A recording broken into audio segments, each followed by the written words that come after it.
Vamos ver a conexão aí do. Acho que ele está em Niterói, inclusive. Ah, agora apareceu.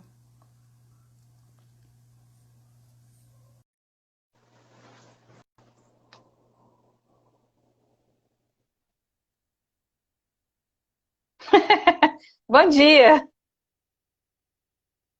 Tá me escutando? Tá me escutando? Oi, tá me escutando ou não? Eu não tô te escutando. Agora sim. Agora. Aí, Agora foi. Acho que foi agora erro foi. aqui do Bom dia. Tá, nosso. tá com carinha de quem acordou agora, hein? Acordei tem uma hora mais ou menos. Acordei mais tarde hoje. Fui dormir tão tarde também. Fui dormir 4 horas da manhã. Aí tô com a É, carinha né? mais. É. Tudo É, bem? tudo bem, eu também fui dormir tarde. Eu tenho uma cachorrinha de 16 anos e meio que está, enfim, naquela luta, né, do final. E, enfim, é bem difícil mesmo a gente com os animais, né? A gente tem todo um Uhum. carinho muito grande, né? Sim. E, e aí, quando eles envelhecem, a gente fica, assim, mais ainda envolvido, né? Porque a gente está se despedindo pouco a pouco, né? Uhum. Enfim, olha. Para quem está entrando agora, Roched Seba, né? Isso. Pronunciei corretamente. Ele Certinho. é do Instituto Vida Livre, um instituto maravilhoso. Eu queria até que você falasse um pouquinho do instituto, depois a gente vai falar também de algumas coisas que poderiam ser interessantes de mudança, de solução, que você vê, ou de alguma ideia. Uhum. Enfim, coisas que poderiam realmente melhorar, ou então coisas que estão faltando. E aí eu queria que você realmente falasse um pouco do Instituto Vida Livre e, inclusive, da sua campanha. Você já aproveita e fala aí com o pessoal da sua campanha, né? Da vaquinha aí de seja Vida Livre, né? Bem servido ali. Pode. O nosso Vem. trabalho, o nosso instituto, a gente trabalha com reabilitação e soltura de animais silvestres. E aqui no Rio de Janeiro, e a gente agora tem animais que são vítimas do tráfico, vítimas de acidentes, vítimas de uma série de situações que colocam a vida desses animais em risco. E nós trabalhamos aqui no Rio, em suporte ao centro de triagem do IBAMA, em Seropédica, e também atendendo a outras situações, fazendo também atendimentos, resgates e ações também desse tipo. E a gente agora está num momento bem delicado para manter o trabalho do nosso instituto, que está, né, todo mundo nesse momento dessa pandemia tem sido afetado, mas o nosso trabalho tem sido afetado diretamente por conta da viabilização da nossa sede e que nós perdemos patrocínios e apoios, e a gente agora Uhum. está precisando da ajuda das pessoas que nos conhecem e que acompanham aqui o nosso trabalho. Então, agradecer também o convite que você está fazendo para a gente, para poder estar conversando e dizer que a gente está precisando de ajuda de quem puder, de quem estiver acompanhando o seu trabalho e tudo mais, para a gente poder continuar as coisas.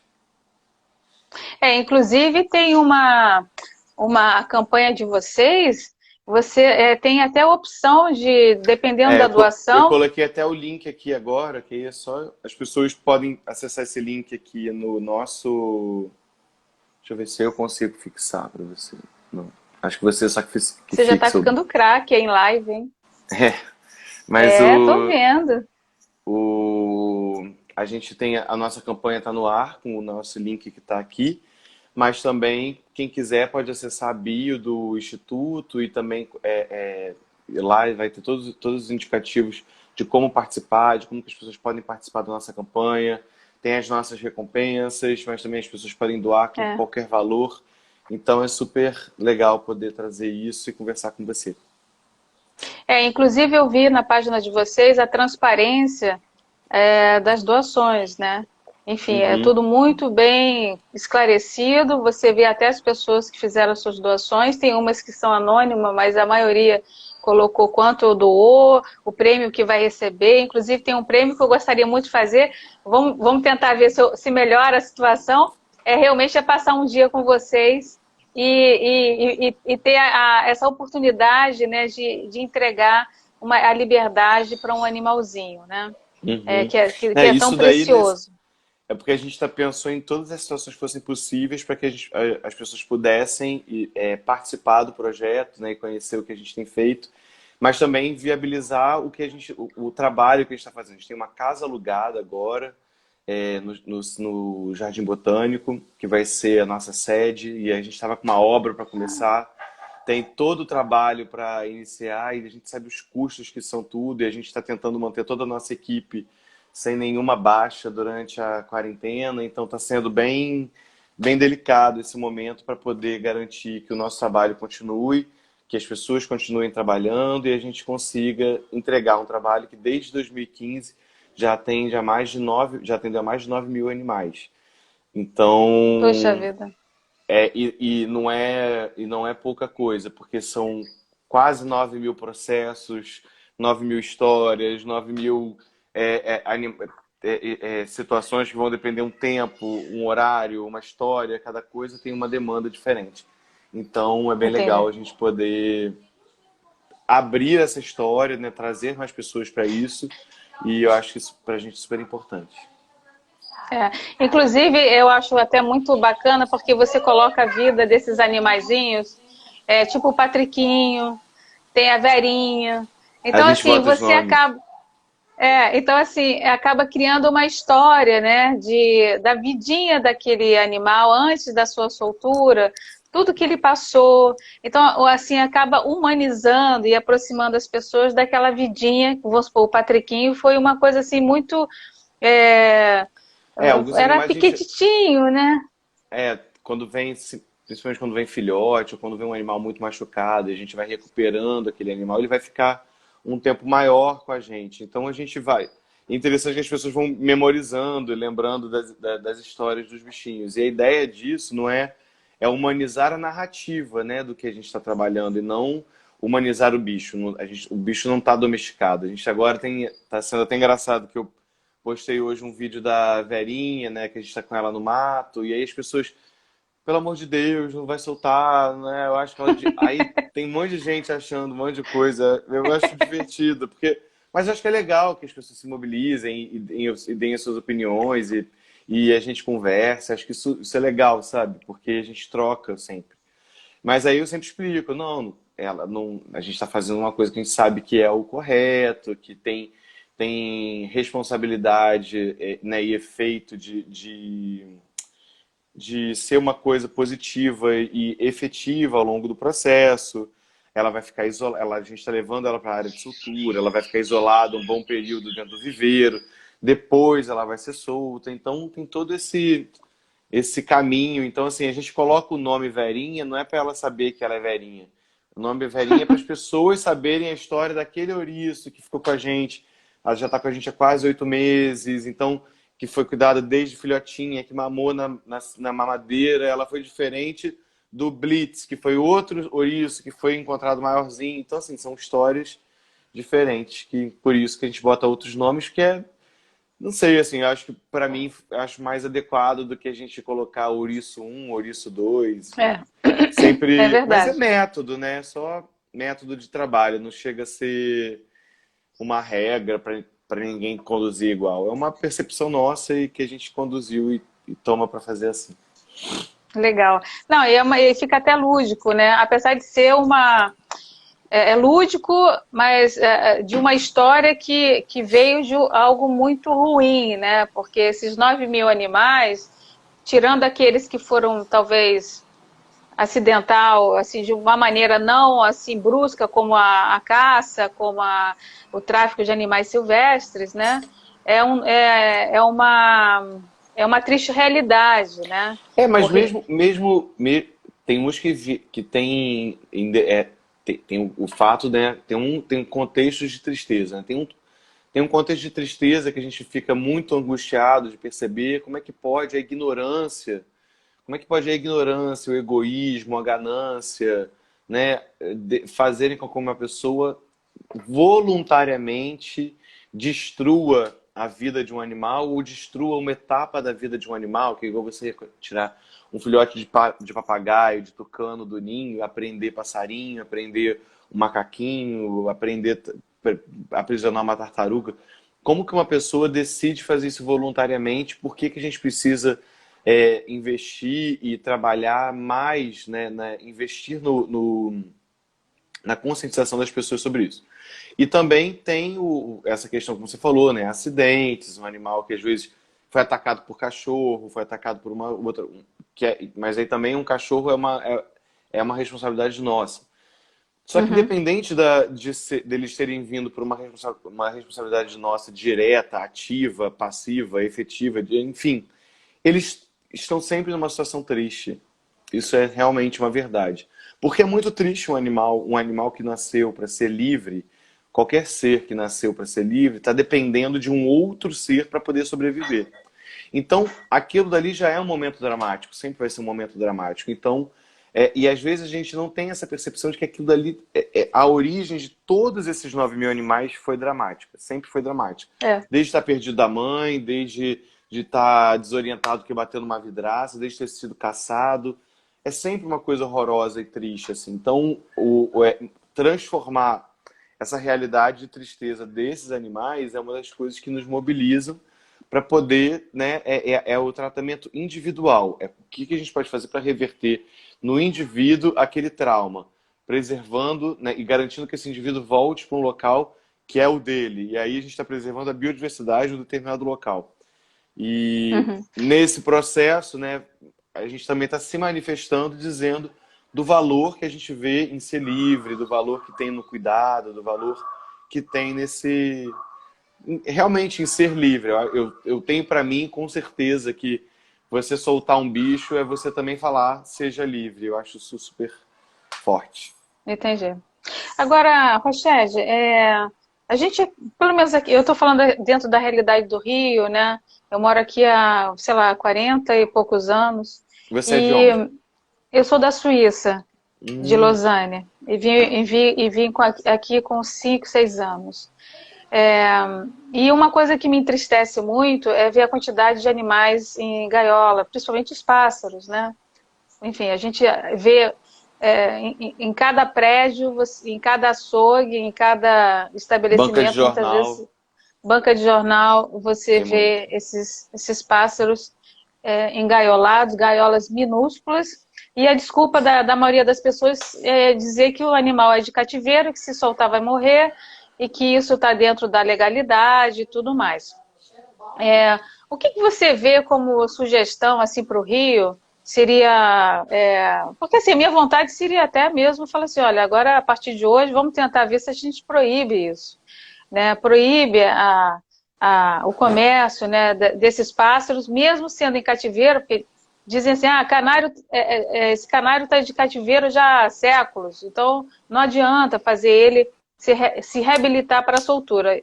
O que você pensa em relação a isso, esses animais, essa, essa mentalidade daqui Então, da nossa cidade? essa é uma cultura muito forte no estado do Rio todo, né? O Rio de Janeiro é um estado que tem é o principal estado da cultura da cultura passarinheira aqui no Brasil. E a gente tem infelizmente, é uma condição cultural do Brasil, do Rio de Janeiro, né? E isso até se revela em várias músicas, tem vários trechos de música que isso aparece, a história do passarinheiro e tudo mais. E essa é uma condição que precisa realmente ser revista. E eu acho que ela tem que ser vista tanto a sociedade tem que se mobilizar, como também tem que vir do poder público. Tem essa discussão, né? O passarinho, se ele é legalizado ou não, ele pode ficar preso e tal. Porque aí tem uma discussão ética por trás disso. No meu entender, nenhum bicho deveria estar preso. Eu acho que a gente está vivendo hoje uma experiência de quarentena, né, prolongada, que a gente está já arrancando os cabelos, já há 3 meses preso, né? Então, e você tem uma pessoa, um animal que nasceu para voar e ele vive num quadradinho, assim, né? Se você olhar o fundo de uma gaiola, a planta baixa de uma gaiola, do tamanho às vezes menor que uma folha de papel. E um bicho só É, pula, né, de um lado para o outro.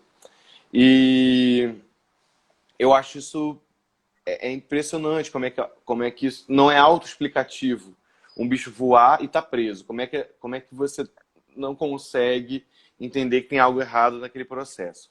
Mas, como a gente demandar da sociedade que entenda, e quando eu falo assim, e também pensando de uma educação, de uma formação, não tem nada a ver só com o nível de acesso econômico que uma pessoa vai ter, porque Aham. aprisionar bicho não é só, não acontece só nas camadas mais pobres da sociedade. Muita gente, né, assim, pessoas muito ricas também prendem bicho, enfim.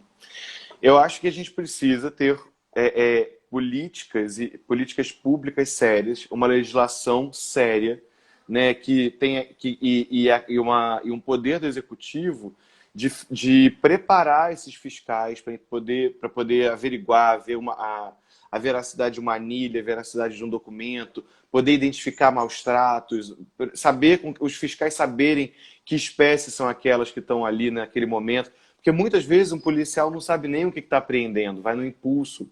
E é muito Aham. importante que essa pessoa esteja preparada para poder fazer isso. Então, o que acontece muitas vezes, o que eu vejo, tem essa parte toda da fiscalização, como também a sociedade se mobilizar e investir em projetos como o nosso, né? Por isso que a gente está com uma campanha no ar para as pessoas nos ajudarem, quem estiver vendo a gente, para poder ajudar como puder. Porque você não consegue fazer o combate ao tráfico se você não tiver capacidade de escoar aquele produto, com todas as aspas que produto merece esse contexto, que é voltar para a liberdade. Então, assim, não adianta o policial fazer uma grande batida numa feira, prender várias gaiolas, passarinhos, E descobrir não tem onde botar. não tem onde botar, ou se tiver onde botar, não tem o que fazer depois que aqueles bichos ficam ali. E aí transformar os centros de triagem do IBAMA ou de outros órgãos em depósitos de bicho, que não é a função daquilo. Aqueles animais, eles compõem a nossa biodiversidade. Cada passarinho, cada bicho que sai do mato e vai para a casa de alguém, por qualquer razão que seja, você está tirando da biodiversidade, você está anulando É. aquele bicho para o mundo. Você está roubando de todo mundo. Quando ele está livre, ele é de todos nós. Ele é igual uma montanha, igual uma floresta, igual o mar, é de todo mundo. Quando ele está preso na casa de alguém, ele deixou de ser do coletivo e deixou de garantir, inclusive, o futuro daquela espécie para as outras pessoas. Um trinca-ferro que vai para tua casa, ele deixou de gerar trinca-ferrinhos para sempre, para o coletivo. É. E as pessoas têm que se incomodar com isso. Não pode achar normal que uma pessoa prenda esse bicho e tudo bem, entendeu? Pensar, é ignorante, eu não tenho nada com isso. Tem tudo a ver com isso, é nosso, entendeu? E eu acho que é Mas, isso, assim, que a gente precisa de ter uma revisão social, que aí cabe, que vai do trabalho das pessoas, do trabalho das pessoas que alcançaram esse olhar e tem a obrigação com a gente que está fazendo, né, de difundir esse tipo de percepção, a opinião pública, o jornal, a imprensa, as pessoas se mobilizarem para mostrar esse tipo de coisa, para tentar afetar as pessoas, mas também não adianta só ser uma mobilização do ativismo de artistas ou de uhum. ambientalistas. Tem que ser, assim, efetivamente também o poder público rever a legislação ambiental, a gente poder, né, o Congresso rever as punições. Hoje não tem o tráfico de fauna, por exemplo, tipificado como crime. Então, assim, Ah, quando é? às vezes. Não, não tem. A pessoa que tá transportando um monte de papagaio dentro de um carro, ou a senhorinha que tem lá um melro dentro de casa, que ela tem esse melro e tal coisa, ela tá errada, igual o outro. Só que a lei os vê da mesma forma. E aí atenua o poder de punição do outro que está traficando. Enfim, é uma grande confusão que acontece hoje e que o Congresso precisa, né, se mobilizar para a gente poder ter uma nova chance. Mas não adianta só ficar pedindo a poder público. Eu acho que todo mundo tem que se mobilizar dentro do que Uhum. pode. Eu acho que eu ontem tive uma conversa que eu achei interessante, que é uma percepção minha também, mas acho que reforça isso, que esse momento da pandemia traz à tona tudo que está acontecendo e sempre aconteceu. E eu acho que é um momento. E como a gente está concentrado, as coisas ficam mais firmes. Então, mais firmes, não, mas mais evidentes. Então é muito importante que a gente lute por todas essas causas que estão acontecendo, entendendo que algumas causas em determinados momentos são mais emergenciais que outras, e a gente tem que respeitar o protagonismo, né, dessas causas. A gente não é porque eu tenho uma causa que eu luto por essa causa há anos, né? A minha história, o Instituto tem 5 anos, mas o meu trabalho como em função de questão animal tem quase... Gente, não, eu tô ficando bem velho, mas tem uns 15, tem 15 anos. Gente, eu tô um coroa já, tô pensando aqui. Eu tô com A 34, careca já tá aparecendo, né? tá aqui, olha, tá vendo? Cheio de entrada. E olha que eu tô tomando remédio pra se melhorar. Mas Ai, meu Deus. voltando assim, claro que é uma causa que me afeta, que me toca muito, me mobiliza. Só que as pessoas ficam, às vezes, mas a gente não tem que atropelar também o protagonismo de outras causas, que no momento, né, por exemplo, no curso do que tem acontecido, a gente está vendo agora a causa do povo preto. Então, assim, respeita, né? É o momento daquela fala, é o momento do levante É. daquela voz. A gente tem que dar suporte, tem que dar reforço. Respeita o protagonismo do outro, respeita o conhecimento, respeita o lugar de fala, respeita o ponto de vista científico do que alguém fala. Acho que o Brasil tem que ser menos cheio de opinião para tudo, né? E respeitar, É. né, o que é científico, respeitar o que tem uma base técnica. A gente com muito quase assim, o Brasil vive já há um tempo um grande desprezo pela técnica, pela ciência, e eu acho que isso é um grande problema. Uhum.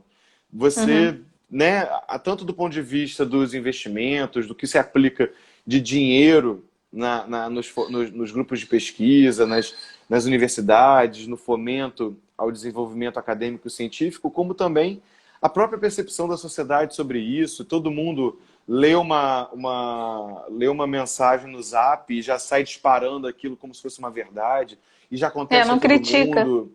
E aí É. houve alguém, enfim, e faz uma eleição e vota nas pessoas sem nada, sem plano de governo, sem qualquer coisa. E aí a gente depois fica, por que está assim? Por que está assim? É óbvio por que está assim, porque ninguém está pensando antes de fazer, né? Ninguém pensa Uhum. antes de fazer. É uma É. cavalice para todos os lados, sabe? Assim, eu acho que a gente, com respeito aos cavalos, que são muito mais generosos, talvez, nisso, mas eu acho que a gente tem que ir trabalhando, estudando, pensando, né? Tendo um olhar técnico, e é isso, assim, tentar mobilizar as pessoas. A minha opção de militância é uma militância convidativa.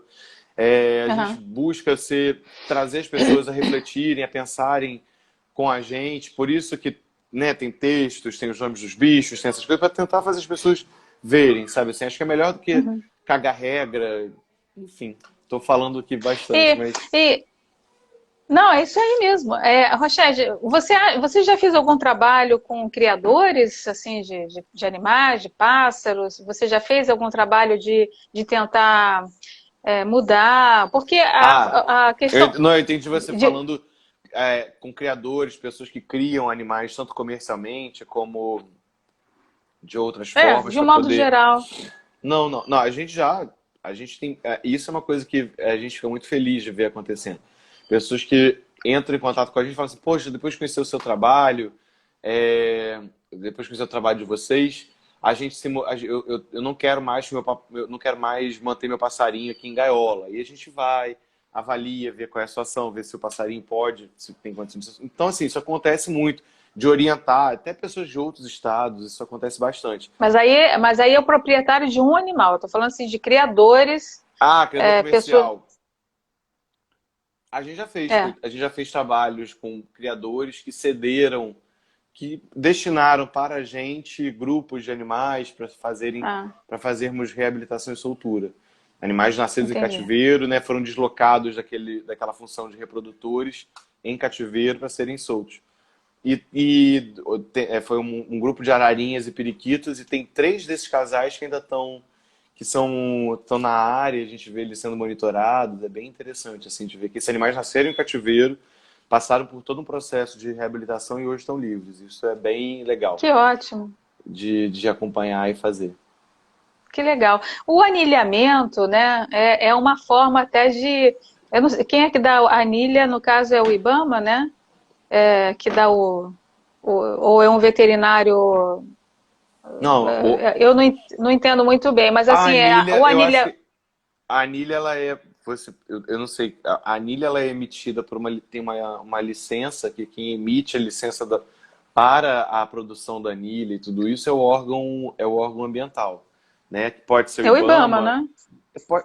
Olha só, como a gente nunca trabalha com anilha, eu não sei exatamente, mas o IBAMA cria anilhas, cria licença para as pessoas terem anilha, mas também eu acho que como em vários estados quem faz a gestão de fauna em cativeiro são os estados, então em alguns lugares são as secretarias e institutos estaduais que fazem, que seria equivalente aqui no Rio ao INEA. Mas se não me engano, até o INEA também tem as anilhas, mas isso a gente pode depois confirmar, eu te falo. Mas o Mas isso é órgão. é uma prática que meio que confirma, né? Quer dizer, te dá toda é como se você construísse alguma coisa irregular e aí chegasse a prefeitura e falasse assim, não, agora você tem a sua casa, Não, não, está mas aqui o seu documento. não, mas o que acontece nesse tipo de conduta é para as pessoas que criam os animais, né? Reproduzem animais, elas estão ali legal. Porque aí tem a questão do que é lícito, regular e do que é ético ou não. Aí pode discutir se é ético ou não ético manter um animal em cativeiro. E eu acho que pelo que eu já falei aqui, você já pensa que eu já entendeu o que eu Sim. penso. Mas sobre você ter o animal e você está fazendo ali tudo dentro dos parâmetros da legislação e você submeter o seu criatório ali, nisso é por isso que existe essa forma de controle que são as anilhas. Que acho que, se não me engano, o anilhamento só pode ser feito no primeiro dia, então o animal tem que nascer naquele lugar, a pessoa tem que acompanhar, então bota o anilha no bichinho, enfim. Porque não pode Entendi. ter emenda, tem umas condições, mas mas também não só o anilhamento, tem a microchipagem, tem alguns tipos de Uhum. identificação que os criadores legalizados podem fazer nos seus animais, mas aí vai aquela outra questão da gente, por que fazer isso, o que se incentiva no processo e tal, mas aí um debate não cabe muito, porque aí é Aham. rever, o nosso foco já são tantas outras coisas. Já está difícil combater com o que está acontecendo, que enfim, já é tudo tão mais complicado. E me diz uma coisa, qual é o maior número de incidentes nos animais aqui, vamos supor, no Rio de Janeiro, né? Que você recebe atropelamento, é caça, é Quando a gente tráfico, o que que seria? Como a gente trabalha diretamente em duas fontes, né, de situação de problema, que são que é o tráfico no suporte ao IBAMA na destinação de animais que foram vítimas do tráfico, como no suporte a outros órgãos, ou também quando nós mesmos efetivamos resgate, então são naturezas bem diferentes de problema. No contexto do IBAMA, o principal são os passarinhos, por conta do que você mesmo já Uhum. falou, né, da cultura aqui do grande número de passarinhos que é apreendido aqui no Rio de Janeiro, que são aprisionados para serem vendidos no Rio. Então a gente trabalha com muitos passarinhos, o maior número, né, de casos, de espécies, e o volume maior está nos passarinhos, mas também tem periquitos, papagaios, tucanos, jiboias, tartarugas, eventualmente alguns mamíferos que são vítimas do tráfico e tudo. Quando são os resgates, aí é outra realidade, que são os animais que estão em muito contato com o meio urbano e estão sujeitos a muitos acidentes, muitos conflitos. Que aí entram os ouriços, os gambás, filhotes de passarinho, corujas, jiboias, muitas cobras. São esse tipo de situação.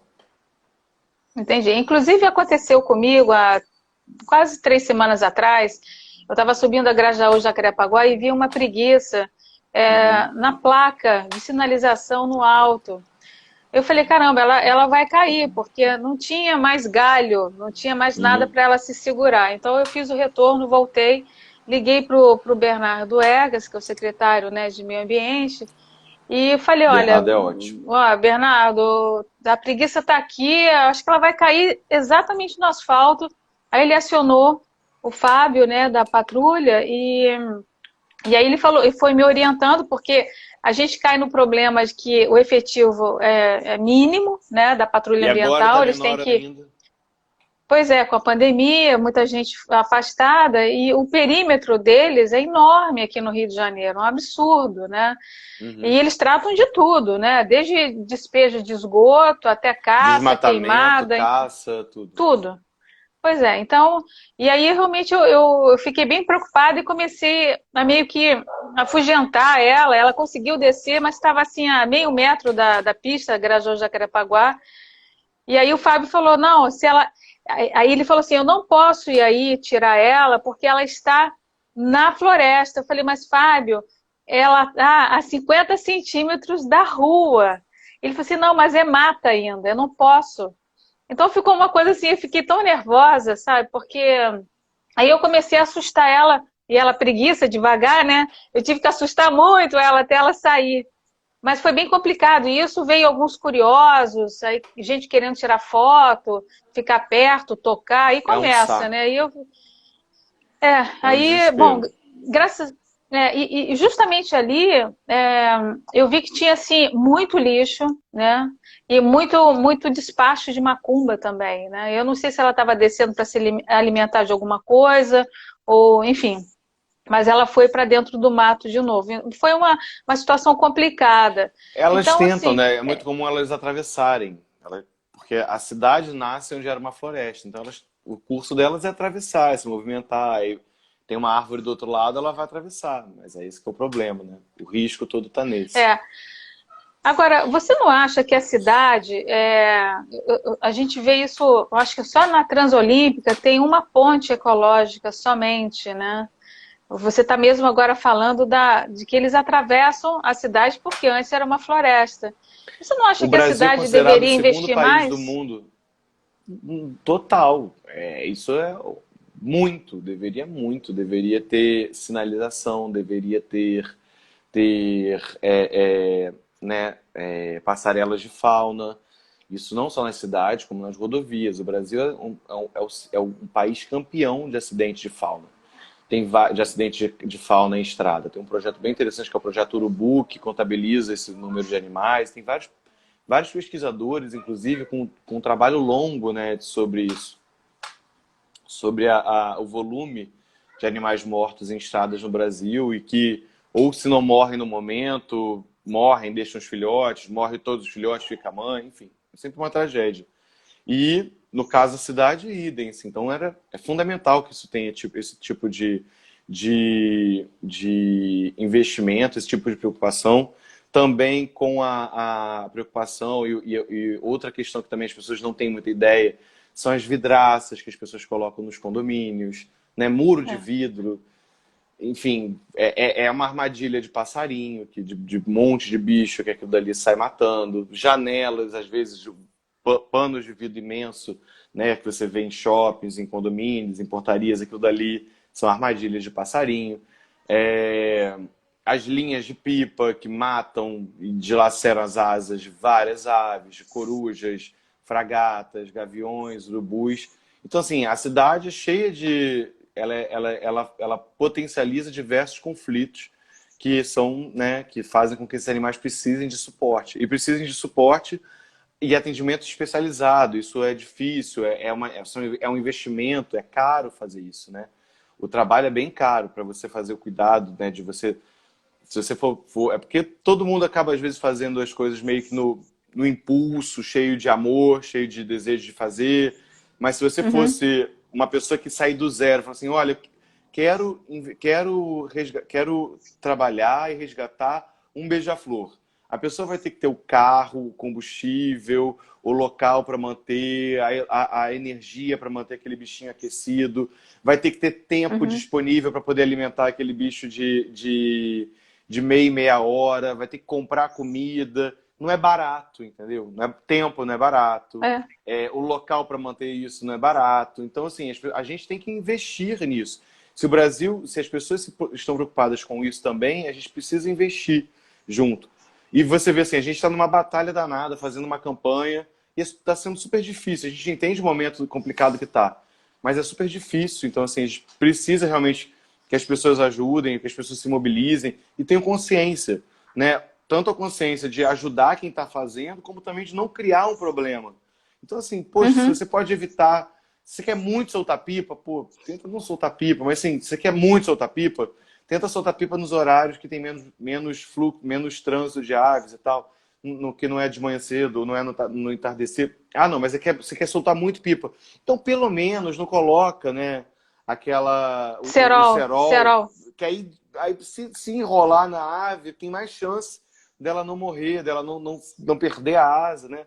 É só um pouquinho, né? Assim, a sua brincadeira mata um bicho. Por favor, só um pouquinho. A sua decoração do teu jardim com vidro no meio do nada mata um passarinho. Né? Quer muito, assim, pô, então bota uma planta, sabe assim, as pessoas poderiam facilitar, né? Então, Enfim, até na arquitetura, a gente deveria ter uma legislação também condizente com a questão ambiental, né? Com o nosso entorno, certo? talvez, assim, acho que deveria ter um rigor do bom senso, rigor do, né, enfim, acho que a preocupação com as pessoas, a preocupação com o entorno, a preocupação com o que uma determinada construção vai gerar de calor. Enfim, acho que tudo tem que ser revisto, né? Acho que a gente precisa pensar de fato um mundo mais sustentável e isso vai afetar tudo, né? Acho que é mais ou menos Entendi. assim. Agora, Acho que já é, está acabando já, né? não, Viu? são 10h39. Ah, Não, tá. falta mais um É porque, pouquinho. tá, É, que eu tenho que terminar um eu sou. negocinho. Não, a gente vai ser breve. Eu sou adotante de uma área aqui no Recreio chamada Alameda Sandra Alvim. Eu adotei Uhum. uma área remanescente de restinga.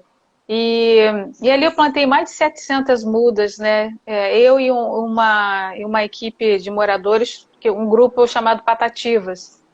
E, e aí a gente conseguiu. É uma área de amortecimento, Eu acaba sendo acompanho uma área de Patativas. amortecimento do Chico Mendes, né? E aí a gente conseguiu trazer um pouco da fauna para essa área de amortecimento com frutas. Quer dizer, hoje a gente tem uma diversidade de plantas, frutas, sementes e flores. E, e aí agora a função de amortecimento ela está realmente sendo validada, né?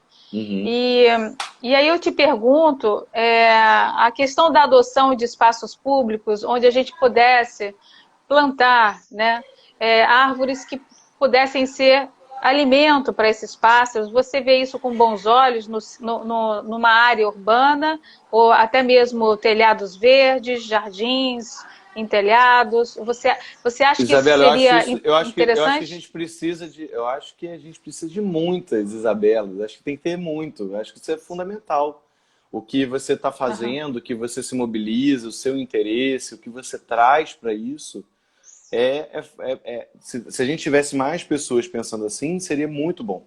Não só do ponto de vista de adotar áreas públicas, né, ou de fomentar nisso, né, porque você investe, né, você investe tempo, investe trabalho, investe dinheiro fazendo isso, que é uma coisa que é para um bem coletivo. Mas às vezes até você pensar o seu próprio espaço, a sua propriedade privada ali, ó, é teu, é seu RG, é teu, ninguém vai tirar, você não está fazendo nada para ninguém, é teu. Mas já que é teu, pensa em fazer que seja que seja um espaço mais integrado à cidade e à mata que a cidade ocupa. Não é a mata que ocupa a cidade, é a cidade que ocupou a mata.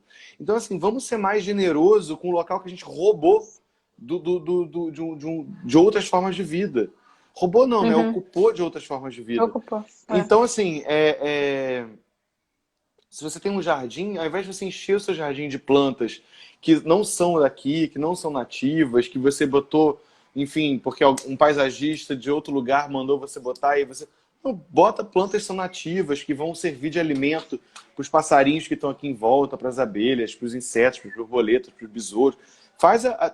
Vamos tentar minimizar, né? Não criar um bloco polarizado do lado da floresta, do lado da cidade, sem nada da floresta. A cidade tem que estar permeada da floresta. Se você tem um telhado que te permite colocar, né, um espaço, colocar um jardim, aquilo vai amenizar calor, vai amenizar a temperatura do entorno, vai dar mais pontos de fuga, ponto de alimentação, um pouso para o ninho de um bicho, faz, poxa, o que custa você fazer? Se tem grana para fazer isso, faz, ajuda. Se você não tem grana, ajuda. Uhum. Se você não tem esse espaço, mas você tem grana, tem tempo, enfim, ajuda para trabalhos como o nosso, como o seu, que estão fazendo alguma coisa pelo coletivo que é de todo mundo, sabe? Quando a gente trabalha e Aham. solta um bicho, eu não estou Entendi. soltando esse bicho para mim, eu estou soltando um bicho que é de todo mundo, né? Eu acho que é assim que a gente tem Uhum. que Entendi. se mobilizar, né? Tentar ajudar os outros e sempre. E duas coisas, Rochelle. Uma é o que que você acha das pessoas alimentarem os animais, principalmente os micos, né? O pessoal acha, é tão bonitinho, a gente põe banana, põe laranja, e eles são atraídos, eu sei que eles são exóticos, né? Mas o que que Uhum. você acha disso, das pessoas alimentarem pássaros, botarem frutas Eu acho que nas você colocar. árvores? Eu Você. acho que, são dois momentos, né? Alimentar, botar. Se a gente pensa que a gente ocupa, com a nossa forma de ocupar a cidade, a gente tira vários locais naturais de alimentação desses bichos e a gente tenta amenizar colocando artificialmente uma comida, que é uma fonte nutricional, eu não acho problemático, né? Desde que você esteja alimentando quem de fato precisa. No caso dos micos, eles são invasores aqui no contexto do Rio de Janeiro. Então, assim, quando você potencializa a população dos micos, eu acho, eu acho não, eu tenho certeza, porque além disso é crime, você não pode matar o mico, não pode fazer nada, não deve capturar. Se um mico passa por um problema, esse bicho tem que ser atendido, porque ele também não está aqui voluntariamente, né? Ele não está aqui porque Uhum, ele quis vir. Ele foi trazido e se tornou invasor por conta das pessoas terem trazido ele para cá. Mas ele gera um impacto muito grande, né, em várias populações de insetos, mas não só os micos. Nós causamos muito impacto, os nossos cachorros causam muito impacto, os nossos gatos causam muito impacto. Então, assim, é porque o mico, não, a gente tem mais facilidade de avaliar, de repente, o mico do que outras coisas. Mas, assim, você potencializar populações que são invasoras é ruim, né? Então, não deve se alimentar o mico, não só por uma questão dessa condição do manejo populacional, como também por uma questão sanitária. Tem várias doenças que nós transmitimos para eles e que eles podem transmitir para a gente. Então, às vezes, uma pessoa vai lá, está comendo, bota a banana na boca, aquela saliva e dá para o mico. Ele pode se contaminar. O mico pode pegar herpes, o mico pode ter várias doenças que a gente tem.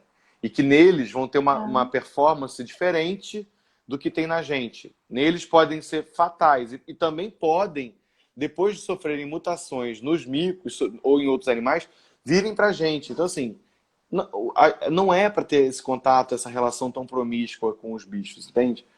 Mas uhum. você plantar as árvores e eventualmente um miquinho foi lá e comeu a planta, a fruta da árvore que você plantou, faz parte ali daquele sistema que já está daquela forma. Mas eu não vejo problema de em situações em locais isolados, você colocar frutas, colocar bebedouro de beija-flor e coisas que isso vai ajudar passarinhos e coisas do tipo, tucanos, periquitinhos.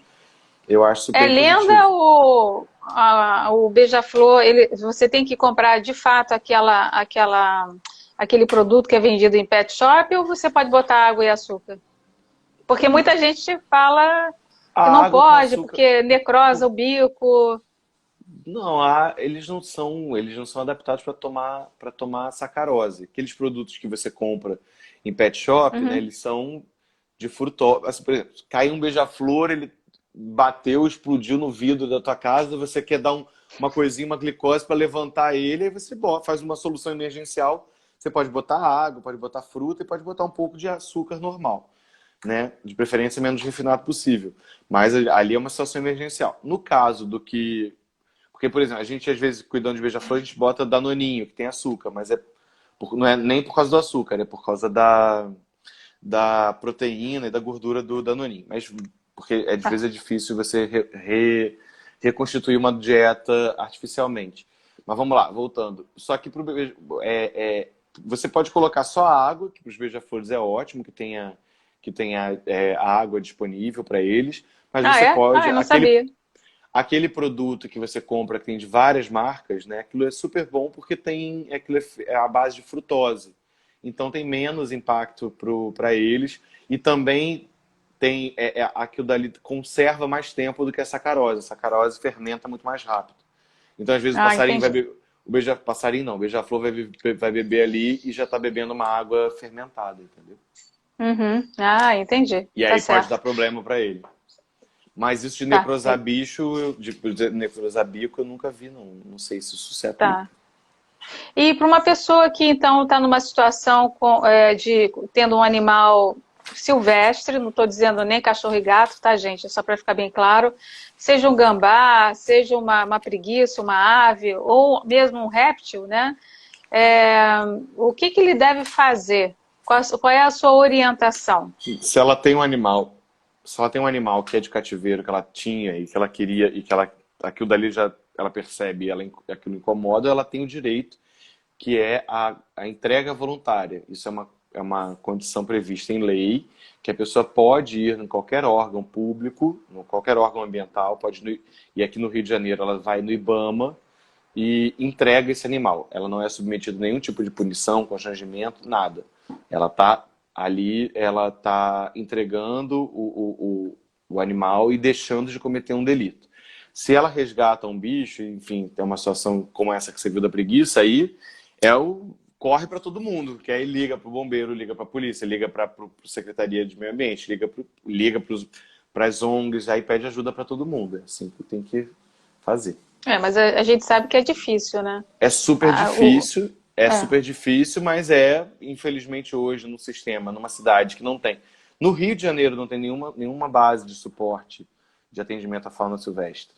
Assim, tem Tem o o CRAS, Jefferson, é o que eu ia falar. é. Tem o Jefferson, né, que ele atende ali, mas ele é uma situação que o CRAS de Xaxixá, que está em Vargem Pequena, que hoje tem um trabalho também super fundamental no atendimento a esses animais resgatados e acidentados. Só que a gente precisa de mais espaços como esse, né? Às Uhum. vezes eles não estão nem com condição de receber animais diretamente da população, né? Só recebem de órgãos públicos, enfim, porque a demanda é enorme e a gente tem poucos serviços atendendo. Por isso que a gente precisa ampliar esse serviço, estruturar esses serviços, apoiar os serviços que já existem, né? E se mobilizar para que isso tenham mais pessoas trabalhando por isso também. Porque quando a gente Entendi. está trabalhando por isso, a gente está trabalhando saúde da nossa biodiversidade, a saúde da nossa cidade, a saúde é um bem coletivo. E se a pessoa tiver uma propriedade, seja aqui no Rio, ou na região serrana, ou em Vargem Grande, enfim, onde for, uma propriedade com um sítio, ou então um terreno, ele Sim. pode se associar a institutos como o seu para ser um ponto também de soltura, ou então de Pode, adaptação? a área de soltura, ela não é uma área de soltura, é uma condição criada, né? Para você gerar uma área de soltura, é uma coisa criada em lei, né? É uma portaria Ah, que o IBAMA, a gente pode criar as áreas de soltura tanto com o IBAMA como com o INEA aqui no Rio de Janeiro, que esses órgãos, eles autorizam que uma determinada área preste um serviço que vai estar recebendo animais que são vítimas de um crime. Então, entendi. é um local que demanda uma regulamentação, uma fiscalização, são feitos relatórios, o poder público tem uma atuação direta ali junto, né, a fiscalização dos órgãos que compõem esse sistema, como também é parte também da responsabilidade dos órgãos públicos, do IBAMA e tudo, quando se cria uma área de soltura, fazer todo o trabalho de fiscalização e combate à caça e aos crimes ambientais do entorno, né? Porque ali Entendi. é um ponto de destinação de fauna apreendida, então precisa de todo um suporte. Então não é assim, então não é tão simples, não é só para a gente seria ótimo se fosse assim, mas a gente entende que a demanda é diferente, então é feita uma consultoria, a gente faz isso, a gente faz a consultoria para criar essa área de soltura, desenvolve o plano de manejo, desenvolve todo o trabalho que vai ser feito ali, descreve que espécies poderão ser trabalhadas Vocês naquele fazem local. esse serviço, então, para uma outra pessoa? Vocês A gente fazem esse faz trabalho? isso, a gente faz Ah, esse trabalho legal. de Então, assim, se consultoria. uma... Ah, que bom, eu não sabia. Eu não A gente sabia. faz isso. Super. Ah, E é uma coisa e aí entendi. a gente cria esse protocolo, a gente cria esse projeto, faz o processo junto ao IBAMA, o projeto dos recintos de soltura, a planta arquitetônica, tudo isso vai ser desenvolvido pela gente para a pessoa, e a gente entra como responsável técnico do processo, e a pessoa é parceira nesse projeto. Ah, que legal, É que bem bom. legal. Então, as pessoas que têm propriedade, seja em Guaratiba, enfim, aonde for na região serrana, se quiser fazer ou prestar essa, enfim, essa sociedade, não digo Investir sociedade, nisso. parceria, né? É, É exatamente. investir, é igual você ter uma área de soltura dentro da sua propriedade, é igual você fazer um trabalho de reflorestamento. Você está investindo na sua propriedade, né? É É. ótimo você fazer isso, então é bem legal. Existe uma certificação para isso? Existe, a gente faz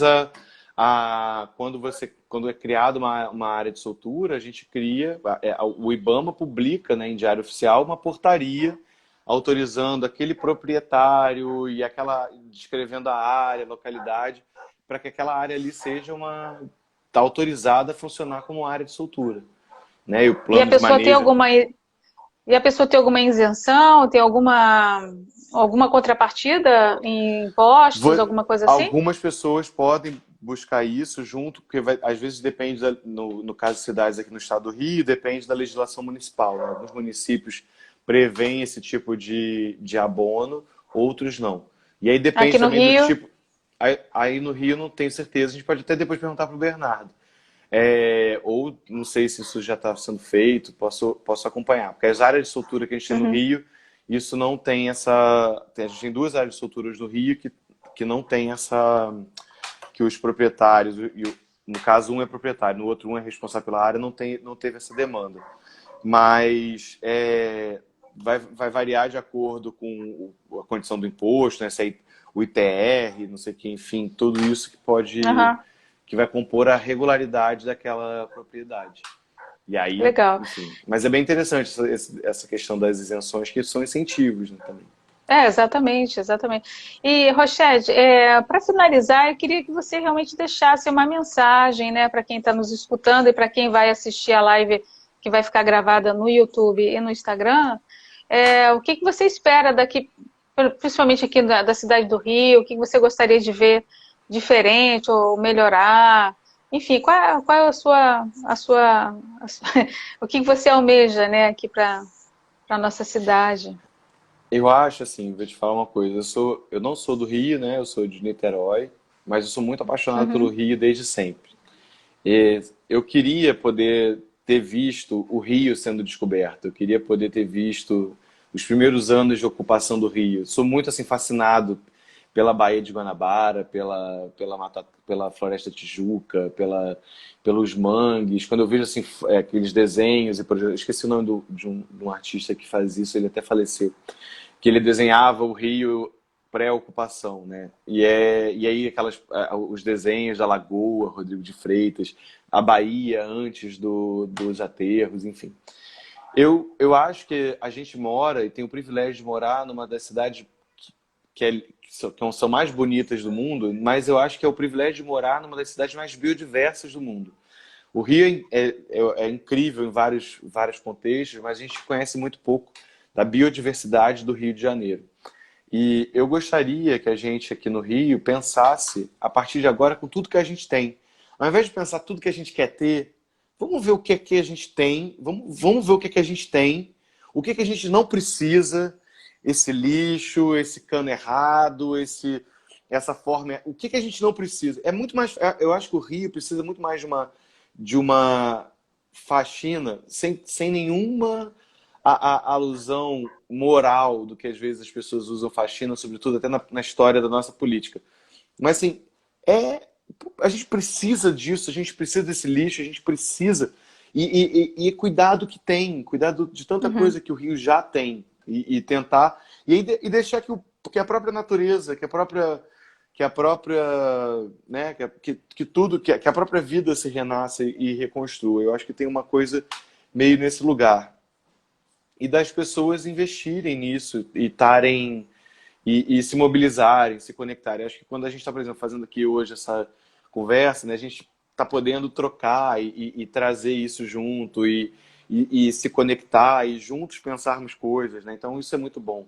Acho que é a ideia da gente se conectar um ao outro, entender as tantas causas que uma cidade complexa como a nossa tem, né? As causas ambientais, as causas sociais, as causas de gênero, as causas étnicas, enfim, tudo isso que acontece, né, o caldeirão que a gente vive, e qual é a nossa parcela de responsabilidade nesse lugar. O que que a gente pode fazer para gerar menos impacto negativo, né, nesse contexto? Então, é Tá meio que bom. nisso. E também convidar as pessoas que estão aqui acompanhando até agora a conhecerem nosso instituto. Se puder, sigam o instituto. Se puder, doem, né, nesse momento. A gente precisa muito da colaboração e do apoio das pessoas. E agradecer da gente estar aqui junto, tá Obrigada, bom? Rochelle. Obrigada Eu que mesmo. te Bom dia para agradeço. você e sucesso aí na sua Tamo junto. empreitada, na sua campanha, tá bom? Um Tá beijo bom, para você. obrigado. Beijo, beijo, Valeu. tchau. Tchau.